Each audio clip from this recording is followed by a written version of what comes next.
নমস্কার বন্ধুরা, ঐশীস কিচেনে সবাইকে জানাই স্বাগত।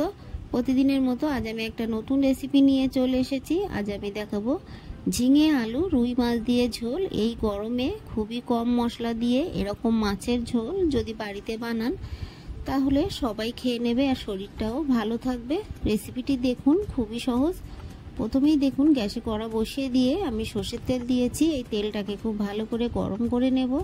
তেলটা গরম হয়ে গেলে এর মধ্যে দিয়ে দেব আগে থেকে লবণ হলুদ মাখিয়ে রাখা রুই মাছ।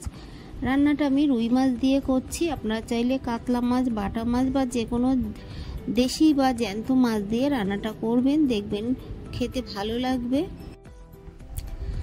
মাছগুলোকে আমি সরিয়ে দিয়ে সাইডে আরও এক পিস মাছ আমি দিয়ে দেব।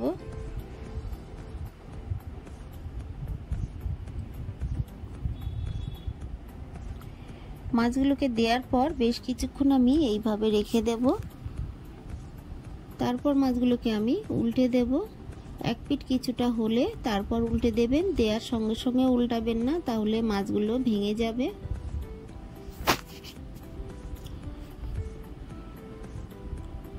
উল্টে দিয়ে আবারও বেশ কিছুক্ষণ রেখে দেওয়ার পর উল্টে পাল্টে মাছগুলোকে দেখুন আমি ভেজে নিলাম।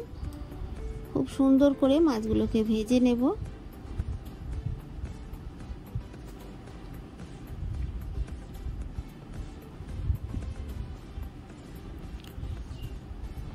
বাড়িতে একবার হলেও এরকমভাবে মাছের ঝোল খেয়ে দেখবেন। এই রান্নায় আমি কোনো পেঁয়াজ বা খুব বেশি মশলা ব্যবহার করিনি, অল্প মশলায় দেখবেন এই মাছের ঝোল কতটা ভালো লাগে। মাছগুলো ভাজা হয়ে গেছে, সব মাছগুলো আমি তুলে নেব। এই তেলের মধ্যে বাকি মাছগুলোকে দিয়ে একইভাবে ভেজে তুলে নেব।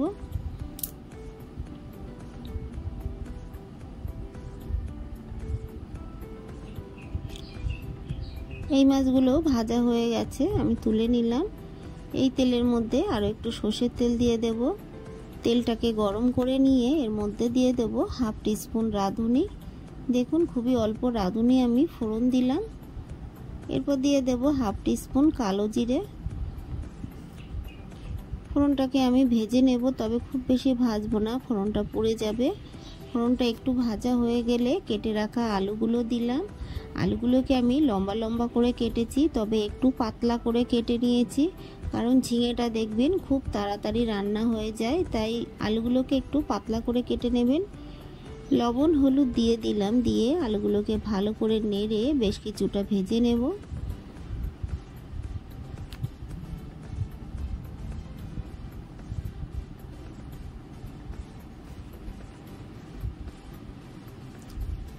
আলুটা একটু ভাজা ভাজা হলে এই সময় এর মধ্যে আমি চেরা কাঁচা লঙ্কা আর দিয়ে দিলাম আদা বাটা, দিয়ে ভালো করে আবারও একটু নাড়ব। আদার কাঁচা গন্ধ যাওয়া পর্যন্ত আমি একটু নেড়ে তারপর এর মধ্যে কেটে রাখা ঝিঙেগুলো দিয়ে দেব। দেখুন খুব ভালো করে আমি নেড়ে নিয়েছি, তারপর এর মধ্যে কেটে রাখা ঝিঙেগুলো দিলাম। দেওয়ার পর আবারও আমি নাড়ব।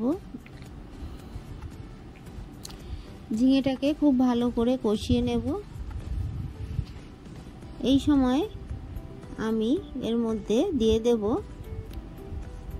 হাফ টিস্পুন জিরে গুঁড়ো। এই রান্নাটা আমি কাঁচা লঙ্কায় করব, তবে আপনারা চাইলে একটু লাল লঙ্কার গুঁড়োও দিতে পারেন। দিয়ে দিলাম হলুদ গুঁড়ো। আর কোনো মশলার ব্যবহার কিন্তু এই রান্নার মধ্যে আমি করব না।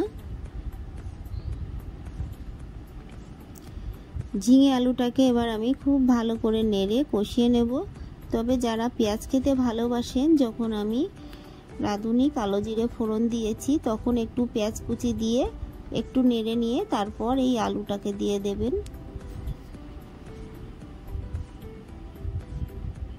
ঢাকা চাপা দিয়ে দিয়ে আমি খুব ভালো করে কষিয়ে নেব।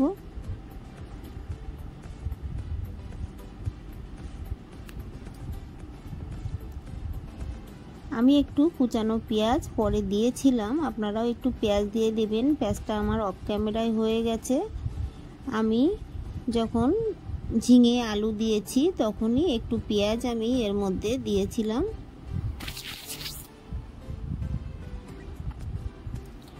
ঢাকা চাপা দিয়ে দিয়ে পেঁয়াজটাকে ঝিঙেটাকে খুব ভালো করে নরম করে নেব। দেখুন খুব ভালো করে নেড়ে আমি কষিয়ে তারপর এর মধ্যে আমি দিয়ে দিলাম জল। প্রথমেই আমি ভেবেছিলাম পেঁয়াজ দেব না, তারপর ভাবলাম একটু পেঁয়াজ দিলে ভালো হবে, তাই একটু পেঁয়াজ দিয়ে দিলাম। জল দিয়ে ঢাকা চাপা দিয়ে ফুটতে দেব।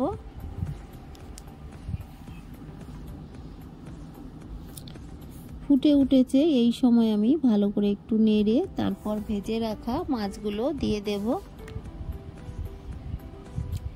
যারা পেঁয়াজ খেতে ভালোবাসেন না তারা পেঁয়াজটাকে স্কিপ করে দেবেন, পেঁয়াজ না দিলেও কিন্তু খেতে ভালো লাগে।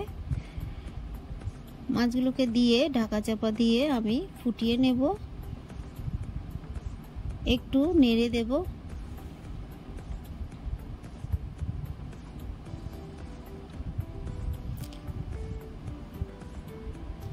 কয়েকটা আলু খুন্তি দিয়ে চেপে চেপে গেলে দেবেন, তাহলে গ্রেভিটা একটু ঘন হবে।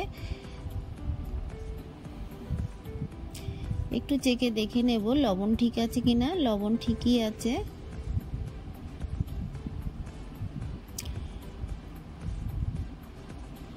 গ্রেভিটা আপনারা আপনাদের পছন্দ মতো রাখবেন। আপনারা যদি একটু গ্রেভি রাখতে চান তাহলে এই সময়ে নামিয়ে দেবেন, আর যদি গ্রেভি না রাখতে চান তাহলে আরও একটু ফুটিয়ে তারপর নামিয়ে দেবেন। দেখুন এটা কত সুন্দর কালার হয়েছে, শুধুমাত্র কাঁচা লঙ্কা দিয়েই রান্না করেছি, আর এটা খেতেও কিন্তু দারুণ হয়েছিল। আপনারা বাড়িতে এই গরমে এরকম পাতলা মাছের ঝোল বানাবেন আর খেয়ে দেখবেন আপনাদের কেমন লাগলো।